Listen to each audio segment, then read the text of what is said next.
meilleur moyen de lutter contre l'antisémitisme, contre l'antisionisme, contre la haine des Juifs qui désormais se confond avec la haine d'Israël, c'est de soutenir Israël.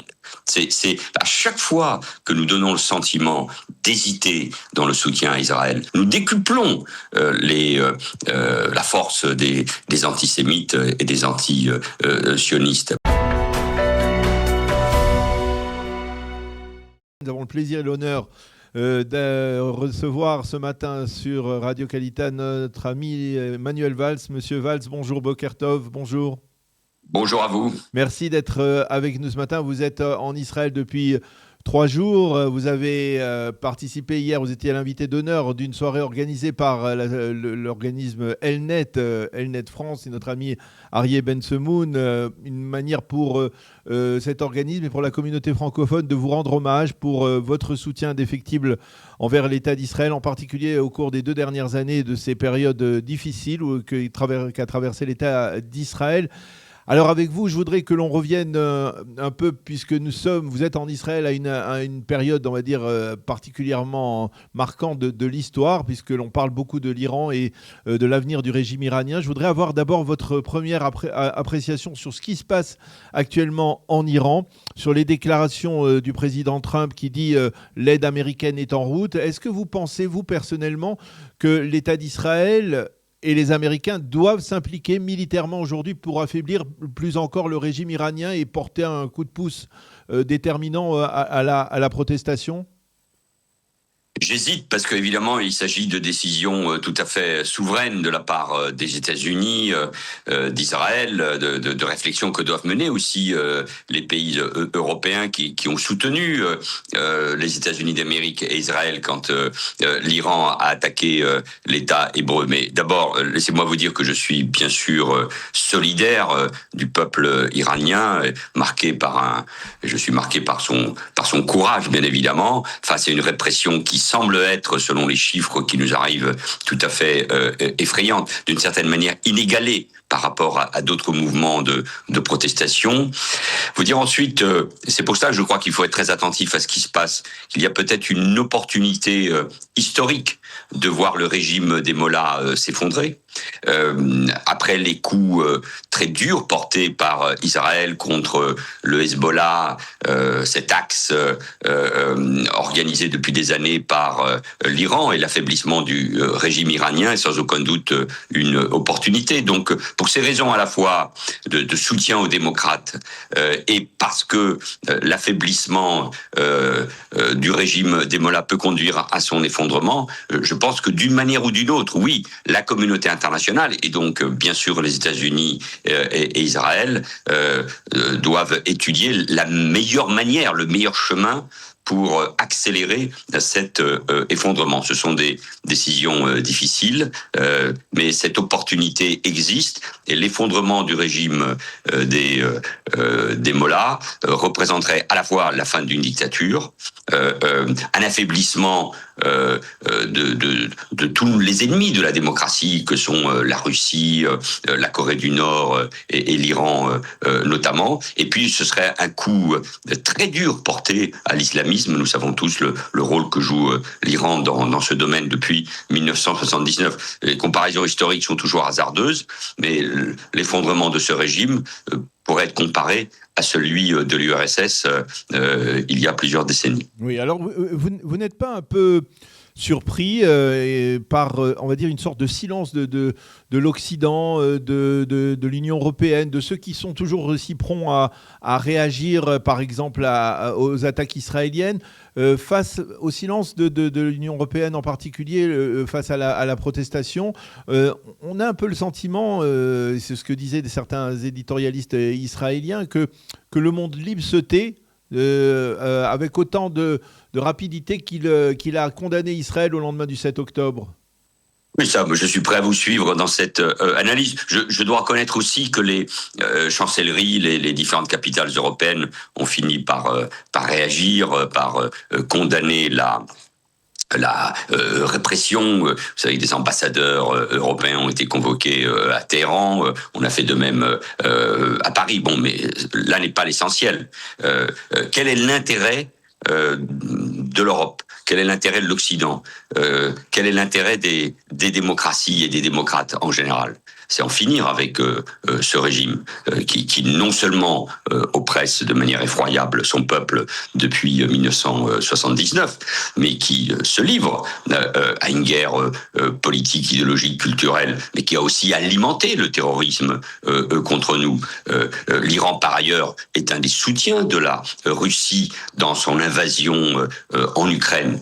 Donc, pour toutes ces raisons-là, il faut agir, il faut parler fort et il faut être évidemment très attentif aux choix, aux décisions que les États-Unis et Israël pourraient être amenés à prendre dans les heures, dans les jours, dans les semaines qui viennent. Mais vous n'êtes pas de ceux qui disent, il y en a qui disent que finalement, en fait, ce soutien, il est plus tempéré, ce soutien envers la protestation des Iraniens, il est plus tempéré parce que les Iraniens sont solidaires de l'État d'Israël et que finalement, aujourd'hui, ce n'est pas de bon ton de soutenir d'une manière ou d'une autre l'État d'Israël? Je n'ai pas cette perversité Oui. dans l'analyse. Si vous voulez, ceux qui tout de suite ont voulu proclamer la reconnaissance de l'État palestinien sans aucune condition, ceux qui sont les plus prompts à condamner tout de suite une intervention d'Israël ou de Tsahal, sont les mêmes qui oublient ce qui s'est passé ces derniers mois. C'est-à-dire une défaite, je le disais il y a un instant, du Hezbollah, l'effondrement du régime de Bachar et un affaiblissement notable, bien sûr, après la guerre de 12 jours, du régime des Mollahs, donc du régime islamiste. Donc c'est ça qui doit être mis en avant. C'est cette victoire d'Israël avec le soutien des États-Unis de cet axe. Et donc je pense que dans ce moment-là, nous devons être conscients de ce que sont, je le disais hier soir devant la communauté française, devant la communauté francophone, nous devons être au plus près de nos intérêts stratégiques. Et l'intérêt de la France, l'intérêt de l'Union européenne, c'est l'effondrement de ce régime. Alors pour y arriver, évidemment, c'est difficile. Il y a déjà eu des mouvements de protestation d'un courage incroyable. Nous avons tous en tête ces femmes qui enlevaient leur voile et qui manifestaient main nue contre les militaires et les policiers. Donc il faut être prudent. Nous ne sommes pas, nous, dans les rues iraniennes, mais nous voyons que nous sommes peut-être, je l'espère, à un moment historique et il ne faut pas rater ce moment historique. Alors, je voudrais qu'on revienne un peu sur un sujet qui se rapporte plus à la communauté juive en France, à la République. Vous avez été Premier ministre au moment des attentats de 2015. Vous avez été celui qui le premier a dit que la France sans les Juifs ne serait pas la France. Vous êtes en Israël aujourd'hui, dans un État qui accueille de plus en plus de nouveaux immigrants d'Olim de France qui arrivent ici et qui quittent la France aujourd'hui parce que, entre autres, peut-être pas automatiquement, parce qu'ils ne se sentent plus en sécurité. Qu'est-ce que vous pensez de ce phénomène? Est-ce que vous en avez parlé avec la communauté francophone durant votre séjour? Oui, bien sûr, et puis ce sont des sujets que j'évoque et que nous évoquons régulièrement.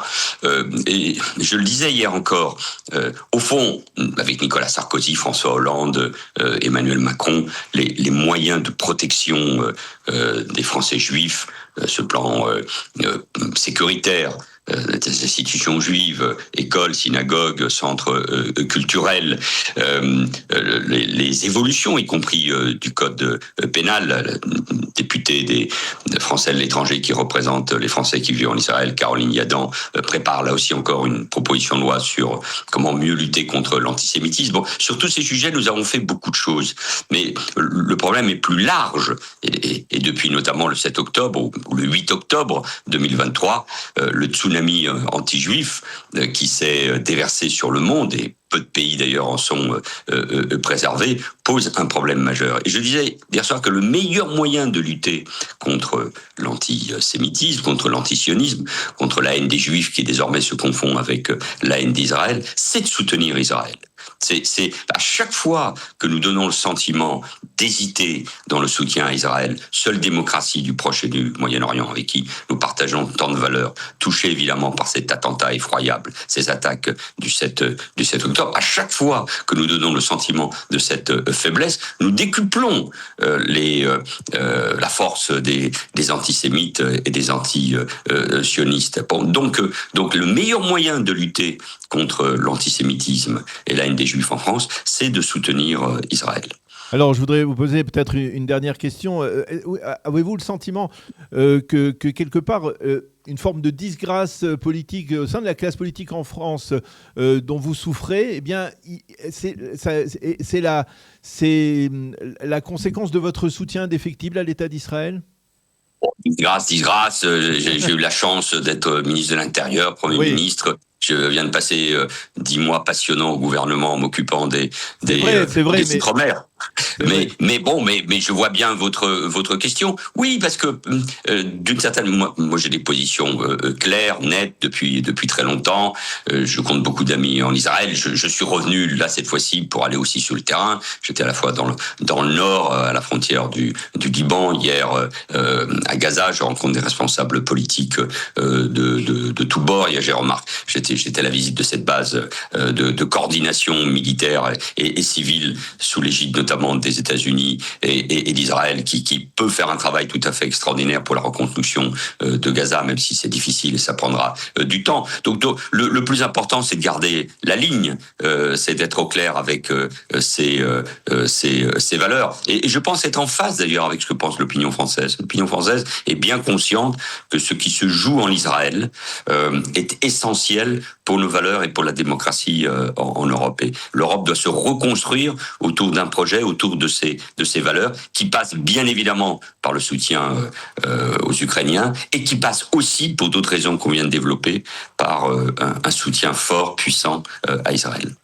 Eh bien, Manuel Valls, merci beaucoup d'avoir accepté de répondre à nos questions. À la fin, je crois que c'est la fin de votre séjour en Israël. Et après... Non, je pars vendredi. Vendredi. Alors, vous avez encore le temps de discuter, de dialoguer, de découvrir ou de redécouvrir l'État d'Israël. Merci beaucoup d'avoir accepté de répondre à nos questions ce matin. Bonne continuation et merci ici de Jérusalem du soutien que vous apportez à l'État d'Israël dans toutes les périodes difficiles que l'État traverse. Merci encore et bonne continuation. À bientôt. Merci à vous, bonne journée.